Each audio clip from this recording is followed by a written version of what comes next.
There are so many piping tips you can buy. Where should you start? In this tutorial, I'll show you the best 10 piping tips and how to use them. A 1M tip is usually the first piping tip you buy to pipe swirls onto cupcakes. It's this star-shaped tip, and you can pipe these same cupcake-style swirls onto the top of cakes. Either tall swirls, or just pipe once or twice around to make shorter swirls, like this. These work really well on naked cakes too, like number cakes, because the pretty texture is visible around the sides and also holds its shape well under the weight of the cake layer on top. You can use the swirl technique in reverse to pipe these rosettes, starting in the middle and spiraling outwards, covering the cake and filling in any gaps with a little squeeze to pipe these pretty star blossoms. Leave the piping like this or freeze it, and then scrape around the cake with a hot metal cake comb to reveal a cross-section of the piping for this unique, flat, printed effect, which looks like fondant or an icing sheet, but it's just buttercream. Rope borders can be piped with a 1M tip too, where you pipe links of buttercream with overlapping circles around the top of a cake to add some height and texture. If you already have a 1M tip but want to branch out, I love the 2D tip, which pipes softer swirls with more wavy folds. This is considered a closed star tip because of the way the prongs close in around the tip. You can also use a 2D tip for drop flowers, where you squeeze the bag to push the buttercream out, and then twist to let the petals fan out sideways, and then stop squeezing as you pull away. You can do this straight onto a cake, or it's easier to pipe downwards onto a silicone mat or onto parchment paper. And after piping them, you need to chill them so that they firm up before you can pick them up and press them onto a frosted cake. These are beautiful and so easy to pipe with just a single squeeze through a 2D piping tip. Continuing with the star shapes, do you see how the prongs of this star are much shorter than the 1M, and there are lots more of them? Small star tips, like this number 32 or a number 199, are great for borders because they add texture to the beads around the cake. Squeeze, let the frosting bulge out to form a dot, and then stop squeezing as you pull away to leave a little tail on the bead. Repeat to overlap the tail of the previous bead, continuing all around the cake to make a textured beaded border. You can do this around the bottom or the top of a cake, or both. You can also use these piping tips for writing messages, and the texture in these letters makes piping them much more forgiving than using a round tip, where every little wobble of your wrist will cause a wiggle in the line that's really noticeable when the line is smooth from a round tip instead of textured from a star tip. Large star tips, like a 4B or 6B, are great for piping on top of a cake, because with just a squeeze and pull away, you'll create quite dramatic texture for a border on top of the cake, or just as an accent on the top or side of a cake.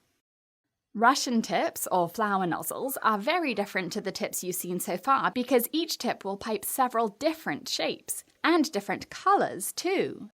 Layer different colours within a piping bag, using a different colour around the middle and the outer edge.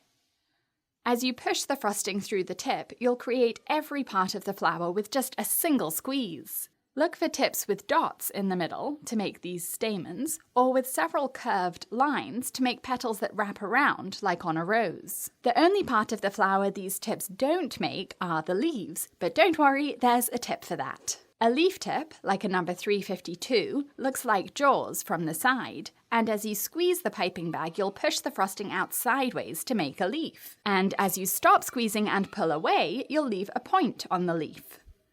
You can use this same technique for succulents, piping a ring of these leaves and then another ring overlapping them, and adding a few more little leaves in the middle, squeezing for less time to make these shorter. And you have a succulent. Okay, round tips. A small round tip, like a number 2 or number 3 or number 4, can be used for pointillist designs, where you make shapes with hundreds or thousands of tiny piped dots. These shapes are just simple outlines made by pushing cookie cutters into the frosting, but once they're covered with colourful dots, the design looks elaborate and really eye-catching. You can use tiny dots to make messages too, which is great if your handwriting is terrible like mine is. And you can write messages with lines too, by squeezing and pulling the piping bag to make letters and numbers. With a small round tip, you can create stunning designs by tracing a design using buttercream onto acetate, or parchment paper or wax paper, and then lift it up and wrap it around a cake. Chill the cake and then unwrap it to reveal a gorgeous design frosted onto the cake. I have a full tutorial on this cake and the link is at the top of the screen and in the video description. With a medium round tip, you can pipe beaded borders around the bottom or the top of a cake, using the same technique as with the star tip earlier in this video. Squeeze, hold for a moment, and then pull away as you stop squeezing the bag to leave a tail on the dot. Cover up that tail with the next dot, continuing around the cake to make this pretty dainty border. A large round tip like a 1A can also be used for borders on top of a cake, by piping a dot and then releasing your pressure on the piping bag as you pull upwards to leave a peak on each dot. A large round tip can be used to pipe scallops on a cake, by piping a dot and then swishing it sideways with an offset spatula or the back of a spoon.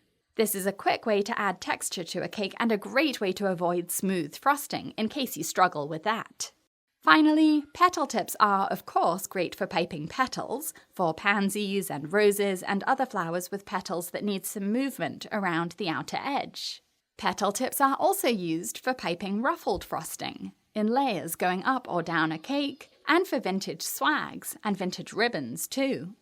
Tell me in the comments which piping tip you're going to buy next. Learn hundreds of ways to use piping tips to decorate cakes on my cake school on BritishGirlBakes.com, where you'll find online courses and memberships to take your cake decorating skills to the next level. I hope to see you there. Thanks for watching.